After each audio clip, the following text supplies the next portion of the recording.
আশা করি খুব ভালো আছো। দেখো নতুন একটা রেসিপি নিয়ে আজকে আবার চলে এলাম।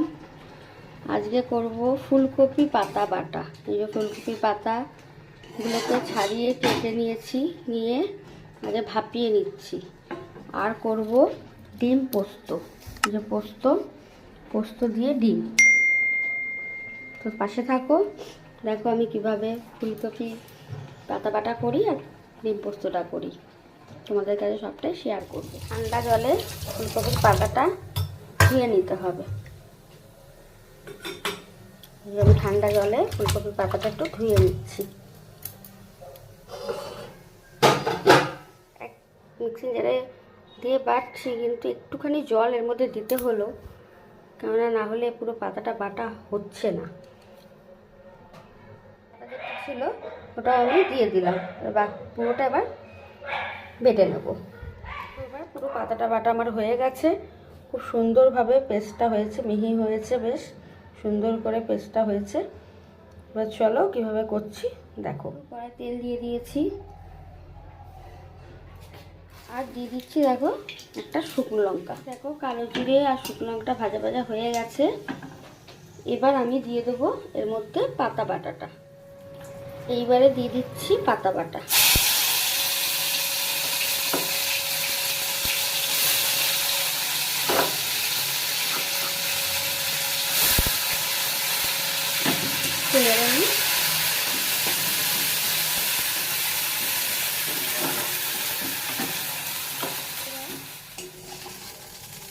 পাতা বাটাটা পুরো হয়ে গেছে, দেখো কড়াই থেকে পুরো উঠে আসছে। এবার পুরো শুকনো হয়ে গেছে। এবার আমি এটাকে নামিয়ে নেবো। দেখো কড়ার সঙ্গে আর লাগছে না, দেখেছো পুরো শুকনো হয়ে গেছে। কড়ার সঙ্গে পুরো উঠে আসছে একদম। পাতা বাটাটা হয়ে গেছে, দেখতে পাচ্ছ পুরো একদম শুকনো শুকনো হয়ে গেছে। সুন্দর হয়েছে, আর গন্ধটাও খুব সুন্দর বেরিয়েছে। যদি আমার এই রেসিপিটা ভালো লাগে পাশে থেকো বন্ধুরা তোমরা। ডিম পোস্ত করব। এই যে ডিম নিয়ে নিয়েছি। ডিমটা একটু নুন আর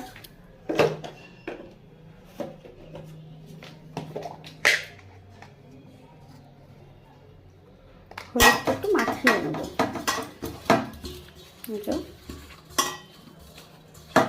হলুদ দিয়ে মাখিয়ে নিয়েছি। এবার ছেলে এসে গেছে, চাবি দিলাম। বন্ধুরা ডিমটা ভাজা দিয়ে নিচ্ছি। আর ডিম পোস্ত করার জন্য পোস্ত আগেই দেখালাম, পোস্ত কাঁচা লঙ্কা আর 3-4 কোয়া রসুনটা অনেকে দেয় অনেকে দেয় না, আমি দিই, তাই আমি দিয়েছি। আর এখানে পেঁয়াজ, গোটা গরম মশলা আর একটা শুকনো লঙ্কা, এটা ফোড়নে দেবো আমি। ডিমটা ভাজা হয়ে গেছে, এবার আমি এটাকে তুলে নেব। ডিমটা ভাজা হয়ে গেছে, কড়াইতে এতটা তেল আছে, এর মধ্যে আমি আর একটু তেল দেবো। আর দিয়ে দিচ্ছি দেখো একটা শুকনো লঙ্কা। ওটা বাটা হয়ে গেছে। পেঁয়াজটা আর একটু লাল লাল হবে।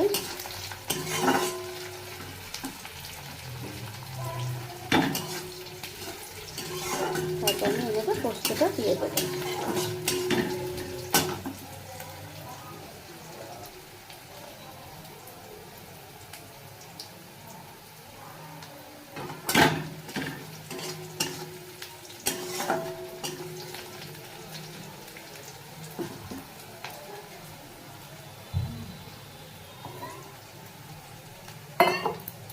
আমরা একটু জল দিলাম, অনেক পোস্ত লেগে আছে না তো,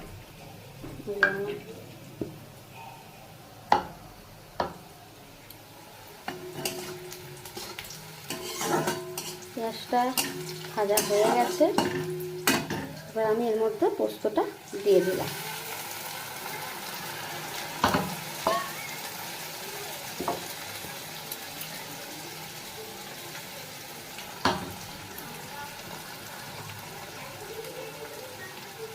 হলুদ দিলাম,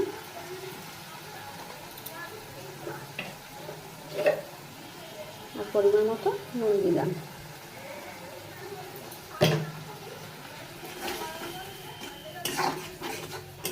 এটাকে কষতে থাকবো। এটা খেতে খুব সুন্দর হয় বন্ধুরা, তোমরা কখনো বাড়িতে করে দেখবে, সত্যি খুব ভালো লাগে খেতে। অনেকটাই মাখো মাখো হয়ে এসছে। মশলা বলতে পোস্ত দিয়ে, এবার আমি এর মধ্যে সামান্য একটু চিনি দেবো। তোমরা চিনি দিলে দিতেও পারো, নাও দিতে পারো, সেটা সম্পূর্ণ তোমাদের ব্যাপার। কেউ ভালোবাসে চিনি দিয়ে, কেউ ভালোবাসে না, স্বাদ মতো ইচ্ছা মতো হয়ে দিতে পারে। পোস্তটা অনেকটা রান্না হয়ে গেছে। এবার আমি এর মধ্যে ডিমগুলো দিয়ে দেবো। ডিমগুলো দিয়ে একটু নেড়ে চেড়ে নিই, দিয়ে হালকা করে একটু জল দেবো। খুব বেশি জল দেবো না, অল্পই দেবো।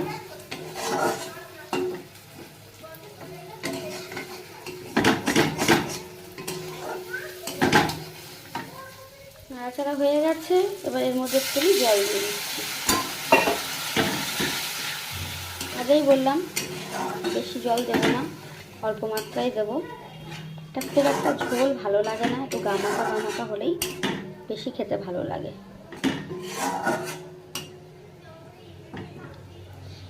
দেখো আমি জল দিয়ে দিয়েছি। এবার একটু ফুটুক, ডিমগুলো না একটু ফাটিয়ে দিই, এর মধ্যে নুন ঝালটা ঢুকবে, বেশ খেতে ভালো লাগবে।